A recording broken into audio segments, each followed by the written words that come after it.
Juan José Manauta es considerado uno de los grandes escritores de la provincia de Entre Ríos. Oriundo de la ciudad de Gualeguay, a los 18 años se trasladó a estudiar letras a la Universidad Nacional de La Plata y allí comenzó a desarrollar una historia que trascendió y se extendió por todo el territorio, frecuentando la poesía, la novela, el teatro, las letras de canciones, el guión, el ensayo y la traducción. Juan José Manauta vivió 93 años. Había nacido en aquel Gualeguay de 1919, el 14 de diciembre, y murió el 23 de abril del 2013. Nació en la escuela que dirigía su madre, Francisca Herrera, una gran docente, y que en este tiempo hay una escuela de Gualeguay que lleva su nombre. En el año 37 se recibió de maestro normal en la Escuela Normal Ernesto Abavio. Ya después, en el año 38, viajó a La Plata para estudiar letras, se recibió, pero no ejerció.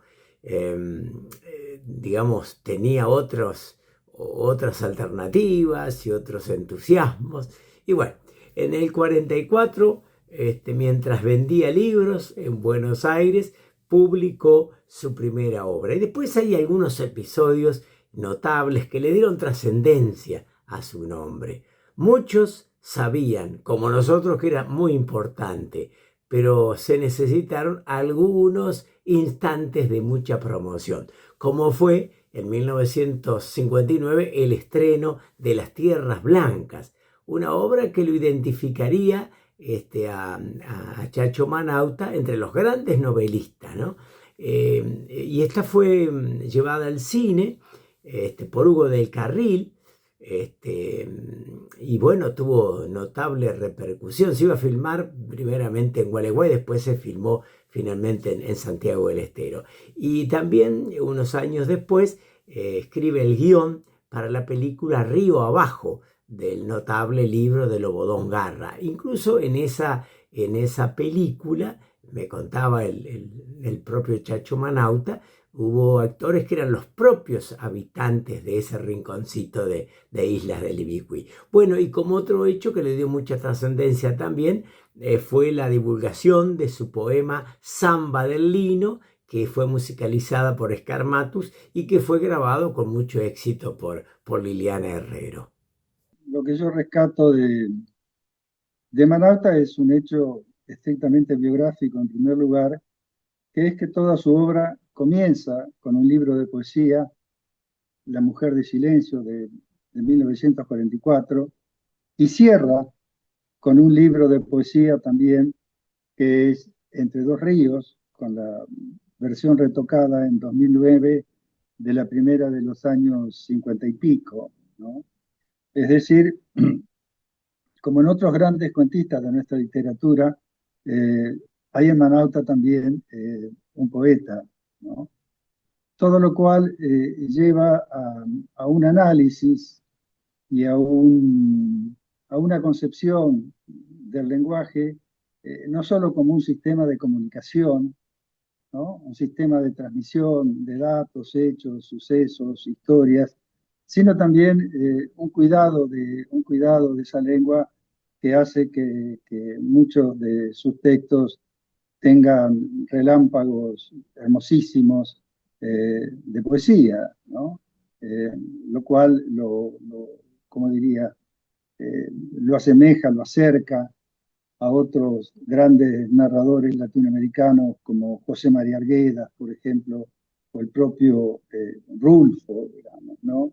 Es decir, que no existían cuando Manauta escribía aquellos libros de poemas, eh, no existían para nosotros, quiero decir, eh, y que, bueno, eso también, esa mirada poética sobre el lenguaje, es lo que lo lleva a él a meditar sobre la materia verbal de su narrativa, ¿no? Manauta dice que, bueno, aquella Entre Ríos sin puentes y sin túneles era una isla autosuficiente, que le dio también cierta autonomía cultural. y dice que él nunca quiso evitar eso en sus textos. Yo es donde me crié y cómo me crié, pero cuando me tocó hacer la presentación de la última edición de Las Tierras Blancas, yo conté cómo de pasar a ser un escritor joven, desconocido, no leído, pasó a ser Juan José Manauta, que la obra que lo catapultó a su deseo y a su empeño de ser como decía él, de ser escritor. Él decía, para bien, para mal o para regular, soy escritor. Y nunca se le ocurrió ser otra cosa, según dicho por él en algunas entrevistas que vos habrás visto. Entonces, primero mi papá era un desconocido, un militante, eso sí lo sabíamos perfectamente nosotras en casa, no se nos ocultaban cosas. Este, y bueno, qué sé yo, cuando salió Las Tierras Blancas no sabía leer, así que me lo leyó mi mamá, con algunas partes no me las leía, y después crecí, imagínate que yo nací en el 51 con los cuentos para la Dueña Dolorida. Eso es mi recuerdo, ¿no? Las Tierras Blancas y los cuentos para la Dueña Dolorida. Y mi papá era un militante, era un tipo, mira, yo ahí en lo de las Tierras Blancas digo, cuando escribió Las Tierras Blancas tenía 36 años. Estaba casado con mi mamá en ese momento, tenía 2 hijas, Leticia y después yo, y era un militante político. Él trabajaba en una empresa de seguros y era delegado gremial. Y por supuesto todo el mundo sabe que era militante del Partido Comunista. Eh, a mí me parecía que muchas de las cosas que yo leía las, en los cuentos para la Dueña Dolorida, específicamente el cuento Los Chanchos, eran invenciones de mi papá, que había pibes que comían de la basura, que eran invenciones de mi papá porque mi papá era comunista, entonces inventaba que había chicos que comían de la basura. Mirá aparte en qué país vivíamos. En Buenos Aires no se veían a gente revolver la basura. Sin embargo, a partir del 2001 o del 2000, eso es la habitualidad. Yo tendría que pensar en dos grandes aspectos, digamos. Uno, el que tiene que ver con mi labor como investigadora. Yo pasé 17 años de mi vida investigando la obra de Juan José Manauta. Bueno, de hecho, es el trabajo en torno a mis 2 carreras de posgrado. Y el resultado de eso lo pude sistematizar en el año 2023 en un libro que a mí realmente me pone muy feliz porque creo que es el primer libro que pone en debate la obra completa de Manauta a partir de una propuesta que lo que sostiene es que al margen o en relación con un realismo social que sí está presente en la obra de Manauta y que es indiscutible, también aparecen una serie de experimentaciones con la narración que rompen con la linealidad de las tramas narrativas, pero al mismo tiempo cada uno de los textos en cualquiera de los géneros en los que Manauta incursionó tienen que ver con un profundo compromiso social a partir de una narrativa y de una poesía que es netamente denuncialista. Denuncia las diferencias de clases, denuncia las diferencias genéricas, la opresión, las marginalidades, pone voz a los desplazados del sistema capitalista. Y yo siempre cuando hablo de Manauta digo que quizá una de las cuestiones que más interpelan de su obra es la profunda vigencia que tienen los aspectos que su obra denuncia, como el hambre, como las mujeres sometidas a la prostitución, como las infancias que no son tales y que quedan inconclusas por ese hambre, por la pobreza, por la opresión, por el silenciamiento, y por la indiferencia de las clases dirigentes. En cualquier gobierno, su obra empezó a escribirse a finales de la década del 40 y termina de escribirse la obra publicada en la década del 90. Hay algunos textos, narraciones inconclusas, poemas que son posteriores, pero lo cierto es que aún los textos de finales del 40, así como los más cercanos a los años 2000, los que se publican póstumamente, tienen una vigencia que, insisto, asusta. Su padre era almacenero y su madre directora de una escuela de alfabetización donde los chicos iban a comer, además de aprender a leer y escribir. Aunque se recibió de maestro en Gualeguay, apenas terminó la escuela secundaria se fue a estudiar letras a La Plata. Y en Buenos Aires, además de poeta y narrador, fue peón, corredor de seguros, imprentero, tipógrafo, corrector y redactor en diarios y revistas del Partido Comunista al que estuvo afiliado. A Juan José Manauta lo conocí por su literatura. A mí me impactó muchísimo cuando me encontré con Las Tierras Blancas. Fue un libro que me transformó como escritor y creo que en los lugares más sensibles que uno puede encontrarse como lector.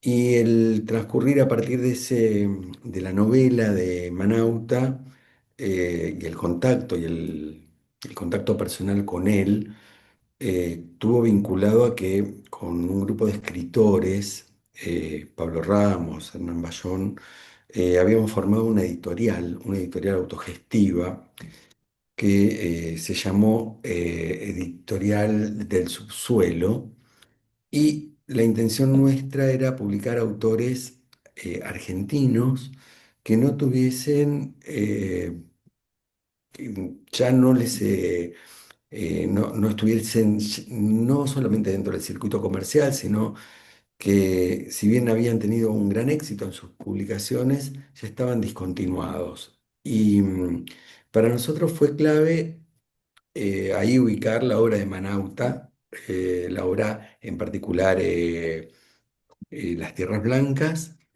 Chacho Manauta militó en el comunismo, como se sabe, durante mucho tiempo. Ya a los 23 años ya se había afiliado al comunismo. Al poco tiempo se casa con Katy Russo, regresan a Gualeguay en una época difícil y en el año 44 es detenido. Lo detienen, lo llevan a Paraná, después a Buenos Aires, porque él había firmado un manifiesto en contra de la revolución. Bueno, al poco tiempo comenzó a trabajar en el diario La Hora, en Buenos Aires, y allí es cuando, hablábamos anteriormente, se produce su primera publicación, que es La Mujer de Silencio, un libro que yo he leído muchas veces y que es de alto vuelo, ¿no? en lo poético. Después en el 52 vendrían Los Aventados, en el 56 Las Tierras Blancas, en el 58 Papá José, en el 61 recibe el Premio Nacional de las Artes por los cuentos para la dueña dolorida. En el año 1980 publica Los Degolladores, en el 85 Disparos en la calle y Colinas de Octubre, que merece el premio Fray Mocho. Uno de los acontecimientos también en su vida de creador se produce en el 98 cuando se publica la antología de sus cuentos con el título El Llevador de Almas. Y para los entrerrianos, la gran satisfacción que tuvimos cuando en el 2006 la editorial de la Universidad Nacional de Entre Ríos edita sus cuentos completos. Él me dijo en un reportaje que yo le realicé que se sentía absolutamente feliz. Dice, una de las grandes felicidades fue esta, ¿no? La de que todas sus obras, todos sus cuentos fueran reunidos en una publicación además bellísima por la EDUNER, de tal forma que tuvo la enorme satisfacción de ser reconocido y aplaudido por los suyos, que no es común en estos tiempos de creadores. No era con mi abuela, era con su abuela. Su abuela, doña Juana, alcalde de doña Juana, el alcalde de Herrero, la abuela de él y la abuela de Liliana y la abuela de todos los herreros, y los manautas, y los Silva. Este, se iba a filmar las Tierras Blancas y entonces estaba la bisabuela, Juana, en la casa de mi abuela o en la casa de mi tía Coli, no sé con cuál de las dos casas, y entonces Hugo del Carril lo sientan, como era el invitado de honor, al lado de la bisabuela.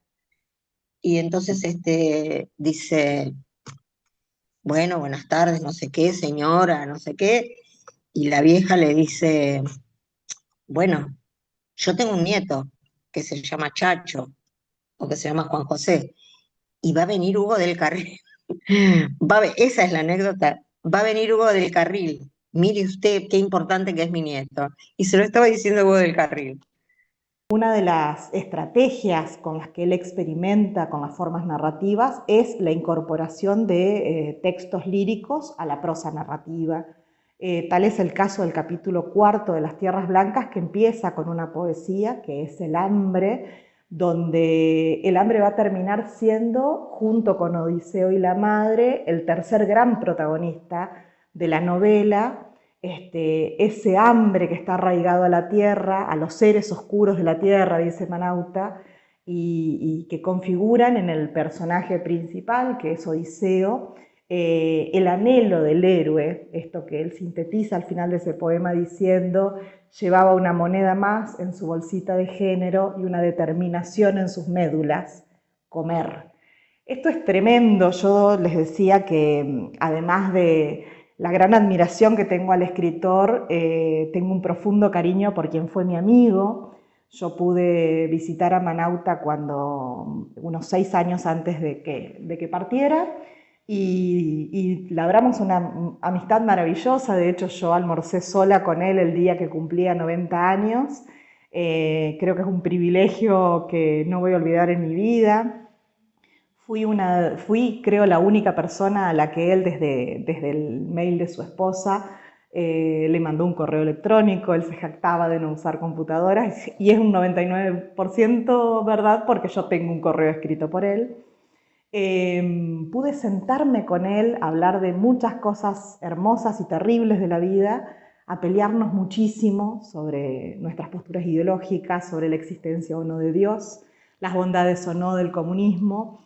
Pero al mismo tiempo pude preguntarle a él por qué el hambre se constituía en un personaje de las escenas narrativas, de las tramas, también de sus textos líricos. Y bueno, esto tenía mucho que ver con su infancia. Su mamá, doña Pancha Herrero de Manauta, era directora de la escuela número 8, la escuela infantil suburbana, que estaba en Gualeguay, emplazada muy cerca de las Tierras Blancas. Las Tierras Blancas es un territorio que existe, es un territorio que se anegaba mucho, donde nada crecía, donde lo yermo primaba en la escena. Y los niños que asistían a la escuela donde su mamá era directora, y que eran sus compañeritos de escuela claramente, cuando conseguían una moneda, en lugar de comprar golosinas como hacía él o sus hermanos, compraban galletas.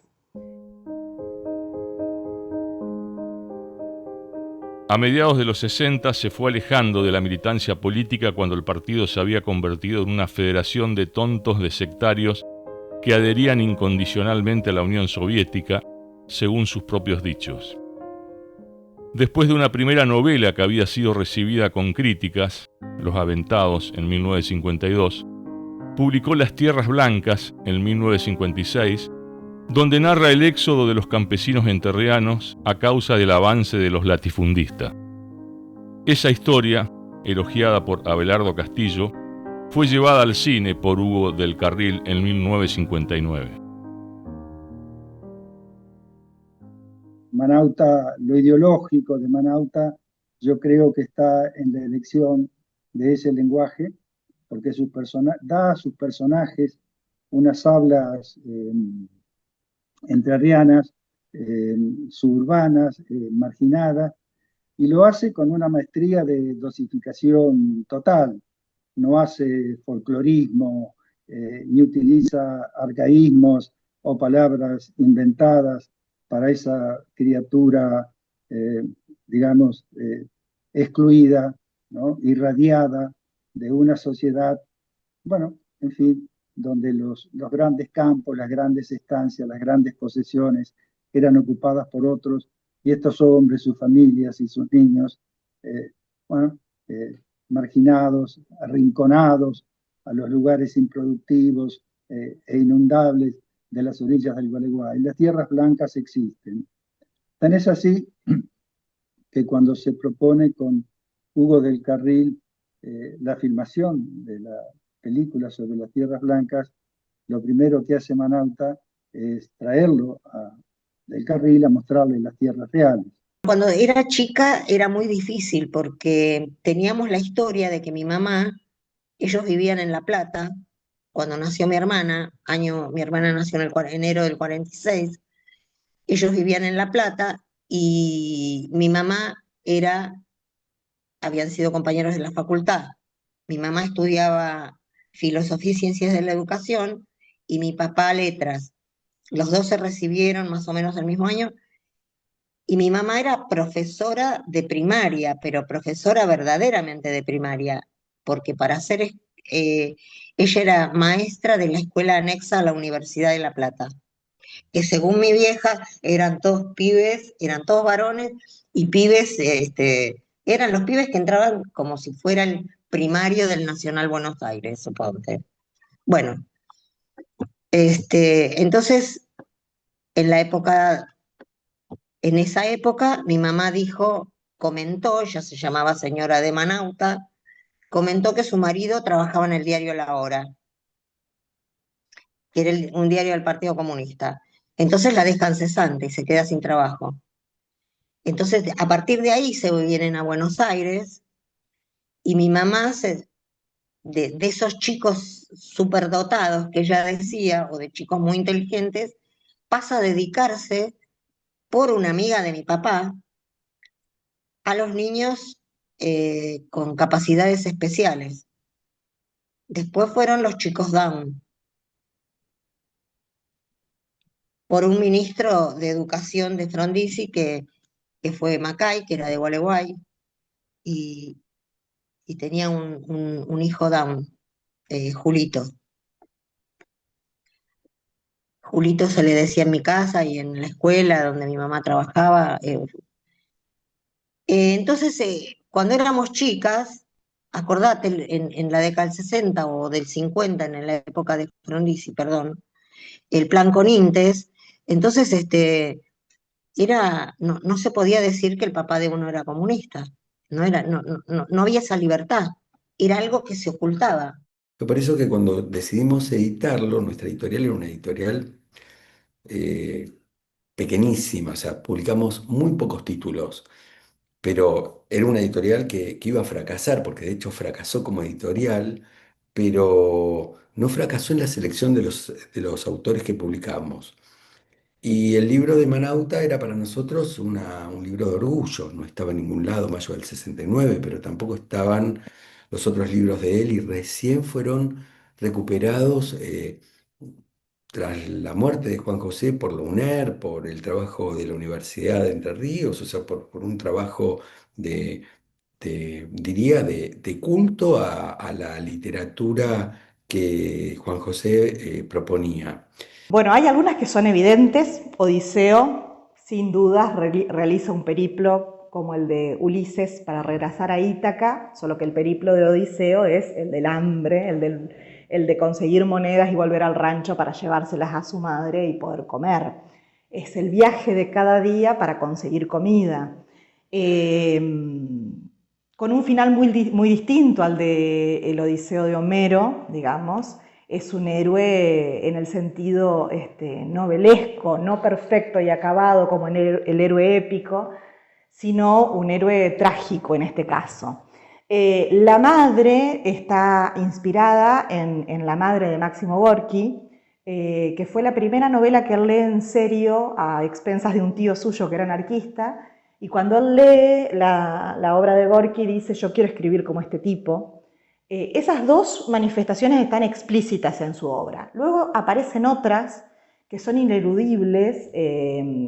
Cuando él escribe su libro de poesías Entre dos ríos, el epígrafe inicial es un fresco abrazo de agua, la nombra para siempre, y ahí aparece un Mastronardi, que es el mismo Mastronardi que él va a salir a buscar en un auto en Buenos Aires en su última novela, junto a la protagonista que se llama Reina. Él digo porque el protagonista se llama Juanjo y es un alter ego del autor, y salen en un frenesí entre un poco de mucho alcohol, porque había sido una noche de juerga, a buscar por Buenos Aires a Mastronardi. Y es Mastronardi, Carlos Mastronardi, no un Mastronardi inventado, ¿no?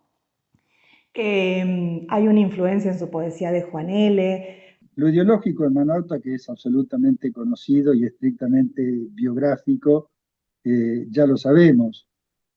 Esa ideología, ese modo de pensar y de ver el mundo y de extrañar otro mundo más feliz, y aspirar a él nuevamente, yo creo que está más en la realidad que en lo ideológico. Esas tierras blancas siguen existiendo, los aventados siguen existiendo, ya que diría que respecto de la obra de Manauta, la realidad es más ideológica que la voluntad del autor, ¿no? Manauta también es muy cuidadoso y muy dosificador de esas cuestiones, ¿no? La militancia era algo normal. Yo nunca milité en el PC, pero toda mi generación, yo tengo 74 años, toda mi generación, o la mayoría de mi generación, por ahí no mis amigas de Vicente López, pero éramos militantes. Vos entrabas a Filosofía y Letras, yo entré primero antes que a Medicina, entré a Filosofía y Letras, a mí estudiar Medicina me salvó la vida. Entrabas a Filosofía y Letras y militabas, y mi hermana también. Era, era algo, soy de esa generación. Eh, Tuvimos algunas discusiones con mi viejo serias y nos peleamos mucho por política muchas veces. Y digo, qué boludos, pelearnos por política. Ahora lo pienso, jamás me pelearía con algún hijo mío por la política. Juan José Manauta fue amigo de grandes referentes de las letras argentinas como Juan L. Ortiz, Amaro Villanueva, Carlos Mastronardi, Enrique Wernicke, Pedro Orgambide y Bernardo Berbisky, y recibió importantes galardones como la Faja de Honor de la Sociedad Argentina de Escritores. Su militancia en el comunismo la pagó caro, ya que no pudo ejercer como profesor en Entre Ríos y durante el peronismo fue detenido y expulsado de la provincia. Si uno piensa, por ejemplo, en La Inundación, un texto de La Inundación del propio Martiniano Leguizamón, vamos a ver que cuando refiere a ese mismo hecho que refiere Manauta, Martiniano Leguizamón sitúa ese hecho en sus campos, en sus propiedades,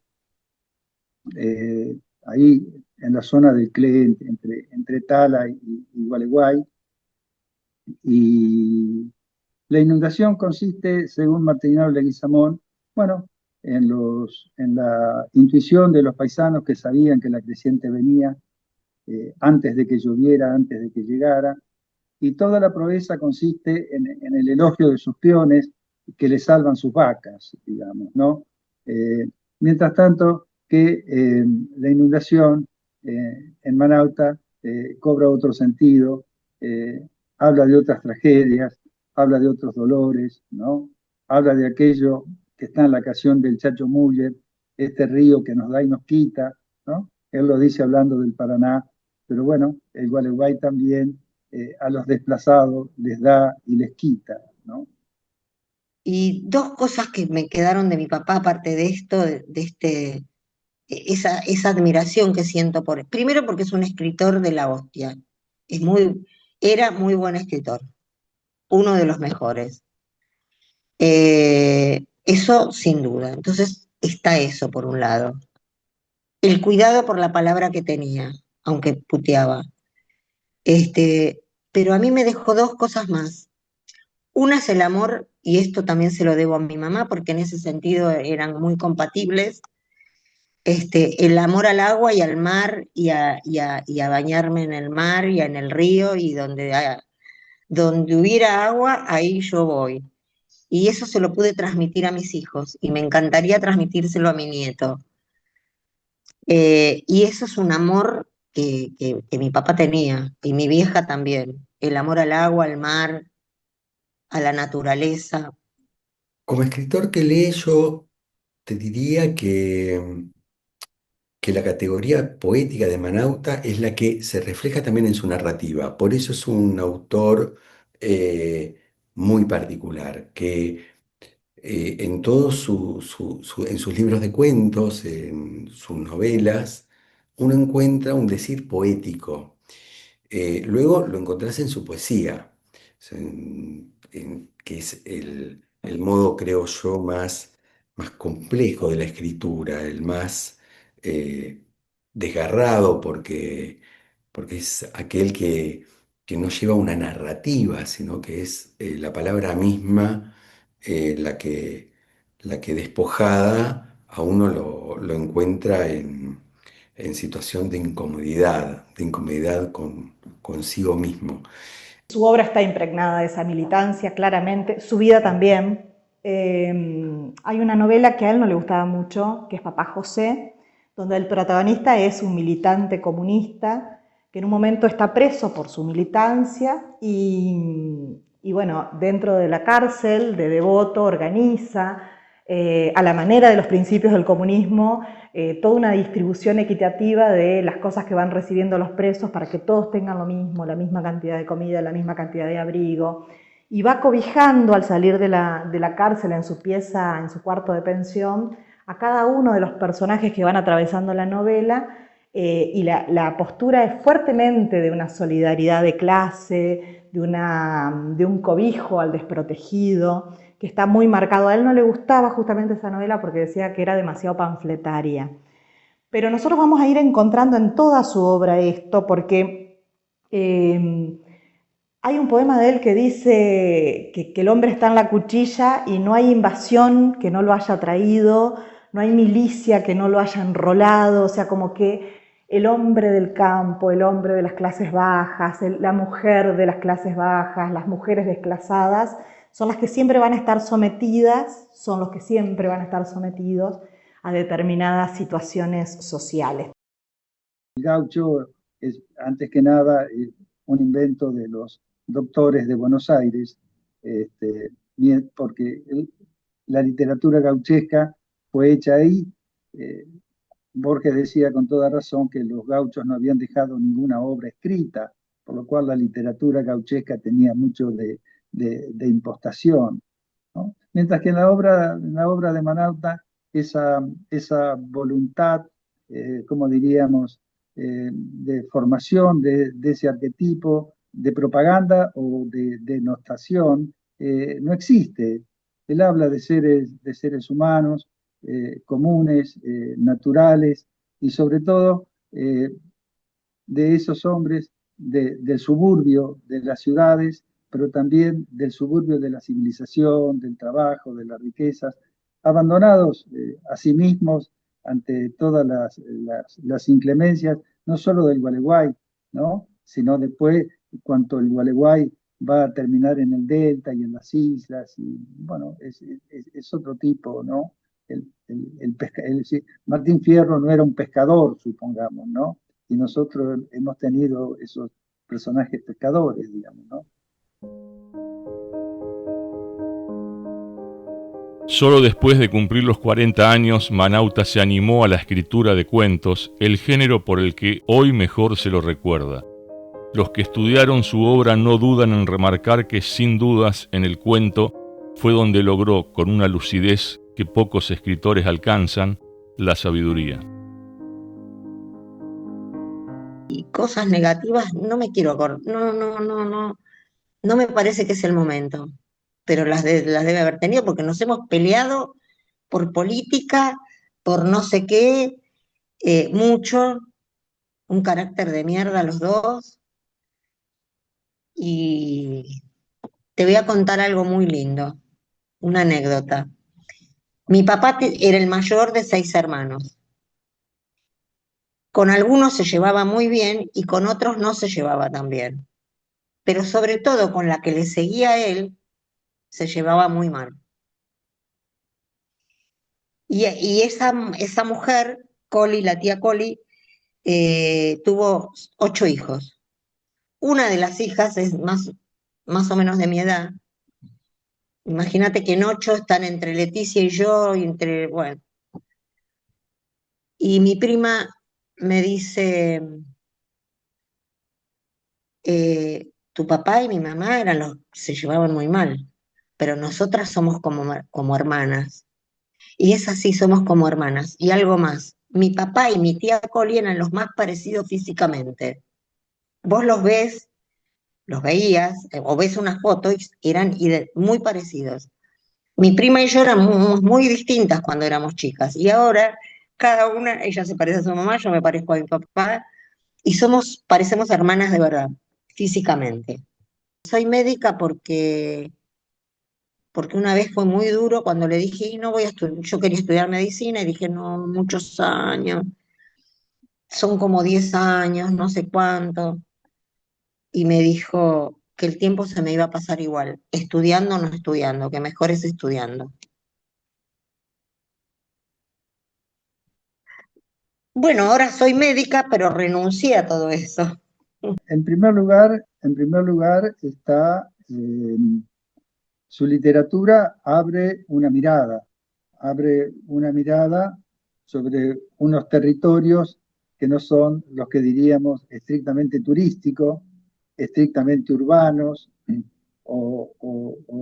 bueno, en fin, de ciudad, de universidad, es de rutas asfaltadas, ¿no? Es otro margen, bueno, que en algunos lugares aún subsiste, en algunos lugares deliberadamente aún se conserva, eh, pero habla de un tiempo que de alguna manera subsiste en términos políticos, ¿no? Los procesos de exclusión y de marginación de nuestra gente hacia los suburbios, hacia las márgenes y hacia los lugares más improductivos y menos carentes de servicios y de Estado, siguen existiendo hasta el día de hoy en nuestras ciudades, ¿no?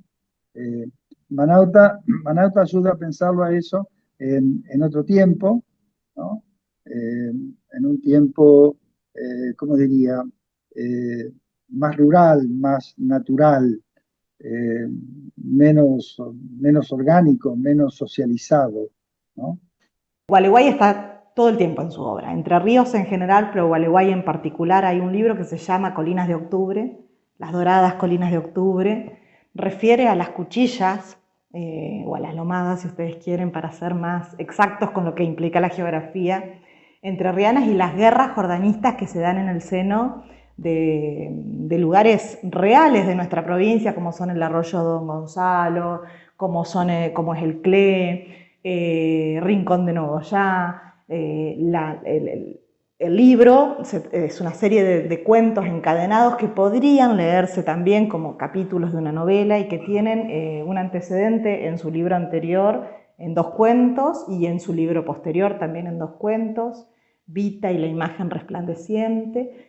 Los personajes son un mayor del ejército jordanista y su fiel escudero Martín Flaco, a la manera de Sancho Panza o Martín Fierro, si vos querés, y realmente lo que hay ahí es una reivindicación de la figura de la revolución jordanista, de la figura de López Jordán por encima de Urquiza, a quien posiciona claramente como un traidor a la causa de la Confederación. Yo creo que no diría que dialogan, creo que que está integrado con la construcción literaria y política del autor. Es decir, pienso que hay muy pocos autores, muy pocos escritores, muy pocos artistas, y es un tema del que me interesa siempre profundizar o me interesa, tengo así como una inquietud y también lo he conversado con él, en donde la obra del artista, y acá sí digo, hay muy pocos donde la obra del artista y el artista van de la mano. Entonces, no digo que dialoguen, sino que tiene la misma em, calidad y cualidad el autor y su obra. Y eso es muy extraño, es muy raro. Yo por lo general me encuentro con las obras de los autores y puedo amar a autores, pero al autor a veces no quiero ni saber de qué se trata la vida de ese autor. Acá hay una integridad que creo que tiene que ver con la sensibilidad de él. Primero te voy a contar que Juan L. Ortiz era un ser maravilloso, que yo, para mí Juan L. Ortiz era, pero él vino a casa a contar cuando volvió de China, viste que él estuvo mucho tiempo, él contaba cómo en la Unión Soviética también les pidió agua caliente a los guardias para tomar mate, y era un tipo que comía así, el pedacito de pan, así, y era muy delicado, muy fino, y contaba la historia más atroz de la manera más sutil y más amorosa. Y eso me gustaría a mí aprender de Juan L. Ortiz. A mí la obra de Manauta, insisto, es una obra que me parece que tiene una vigencia que asusta, que interpela, que ayuda a tomar conciencia y siento que es una obra digna de ser leída y que traspasa las generaciones, traspasa los momentos históricos. Cuando pienso en crisis sociales actuales y económicas también, pienso en que muchas de ellas fueron relatadas, fueron expresadas líricamente en su obra muy anterior a los tiempos que estamos viviendo, y eso creo que es lo que hace que un escritor haya podido producir una obra que me arriesgo a decir se está convirtiendo en un clásico, o sea, va a ser una de esas obras que no van a dejar de leerse. En 2010, con 90 años, la Cámara de Diputados de la Nación lo distinguió como mayor notable a propuesta del entonces legislador por Entre Ríos, Lisandro Viale. La distinción le fue otorgada a raíz de su extensa obra literaria que plasmó sin dejar de hablar de su universo chico: el río, la ciudad cosmopolita, el campo y especialmente el pueblo que lo vio nacer. Falleció el 24 de abril de 2013 a los 93 años. Fue velado en la Biblioteca Nacional, rodeado de familiares y colegas, y sus restos fueron cremados y esparcidos por el río Gualeguay, tal como lo había deseado a sus seres queridos. Las hijas de Chacho, Leticia, Adriana, Adelaida y Josefina, siempre tenían presente a la gente de Gualeguay, al pueblo de Gualeguay, porque Chacho venía siempre que podía a darse una vueltita por su Gualeguay querido, donde se lo respetaba y quería, igual que en este momento, ¿no? No se difunden lo necesario sus obras, pero está en el corazón de su pueblo. Cuando cumplió 90 años, editó por su cuenta Entre dos ríos, es un libro de poemas, y allí decía que cumplir 90 años es como llegar a una cima. Desde allí se ve el precipicio, pero también se puede mirar a lo lejos. Y en el 2010, un gran acontecimiento, porque 3 años antes de su adiós, la Cámara de Diputados de la Nación lo declaró mayor notable. 93 años, como decíamos, tenía Chacho Manauta cuando murió el 23 de abril de 2013. Y ocurrió un hecho singular, porque él murió en Buenos Aires, allí fue sepultado. Pero en los primeros días de mayo, su familia volvió a Gualeguay, se dirigió al Puente Pellegrini y allí entregó sus cenizas al río Nombrador. El río Gualeguay, que fue testigo de sus juegos infantiles, del primer amor, se llevó el alma del gran escritor de Gualeguay, del gran poeta y cuentista de Entre Ríos. Yo creo que es un clásico en el sentido de que es un escritor imitable, imitable teniendo en cuenta dos conceptos muy parecidos pero diametralmente opuestos, que son lo análogo. Lo análogo en la escritura lleva a la derivación, lleva a la imitación, mientras que lo homólogo lleva al conocimiento y a la percepción de los procesos de escritura, ¿no? Y a los procesos de mirada. Yo creo que Manauta elige un lugar, elige un lenguaje, elige ciertos tipos de personajes y con todo eso creo que también se elige un destino entrerriano, vamos a decir. Y a él se lo había encasillado por la crítica como un escritor netamente realista, lo que para mí es parcialmente cierto. Estaría faltando todo lo otro que yo les decía, la experimentación con las formas narrativas, la inclusión de la lírica en las tramas narrativas, la problematización social a través del compromiso y el denuncialismo. Eso excede los límites del realismo, ¿no? O en todo caso no es solamente realismo. Y hay un segundo factor que sí es ideológico. Manauta fue proscripto durante el peronismo, como les dije, estuvo preso, ingresó en las listas negras de la dictadura, y en este país donde no hemos leído a Borges por ser considerado de derecha y al mismo tiempo y simultáneamente no leíamos a Cortázar por ser de izquierda, no leer a un escritor comunista no es algo raro. Me hago cargo de lo que digo. Creo que hay un lugar de Manauta que aparece eh, después de muchos años de sus primeras publicaciones, muchísimos. Acá tengo libros del 50, del 60, un recorrido de Manauta eh, enorme, y que por suerte las universidades se dedican a estudiar su obra. Em, Creo que después se ve este otro aspecto injusto que hace que estos autores como Juan José Manauta, como Juan L., eh, no tengan la, la presencia que deben tener en nuestra literatura, en los canales más afables, más comunes, pero es un autor que debe ser reivindicado todo el tiempo. Yo, como muchos de ustedes, leí apasionadamente las novelas, los cuentos, los ensayos de Juan José Manauta, pero como poeta sentí la necesidad de consustanciarme con su obra, ¿no? Aquella Mujer de Silencio, que es el título de su primer libro de poemas y además uno de los poemas más lindos que tiene Chacho, ¿no?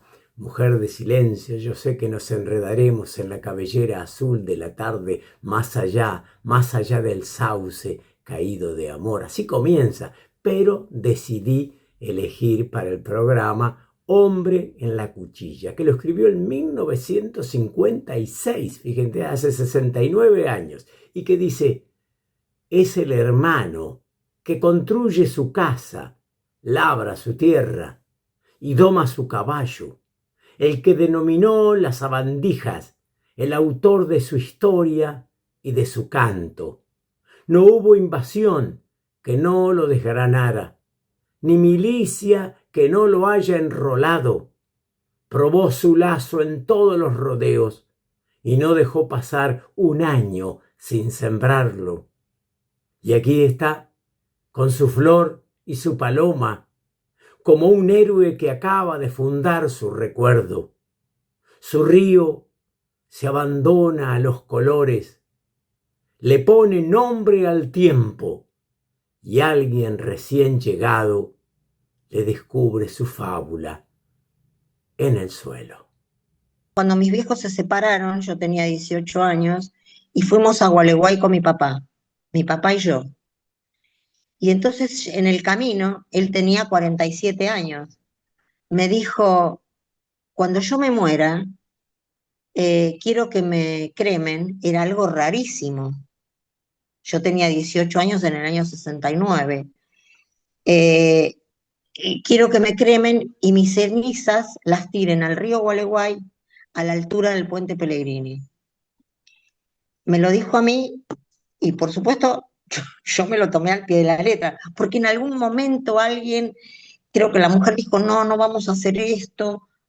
Y yo dije, a mí me lo dijo mi papá hace 50 años. Bueno, no importa. Así que el puente estaba, el viejo puente Pellegrini estaba roto, lo había arrasado el agua. Y sin embargo, y tenía un cartel de que no se podía pasar, y sin embargo todos atravesamos, hasta mis tíos, levantando la pierna para poder pasar y llevar las cenizas ahí. Así que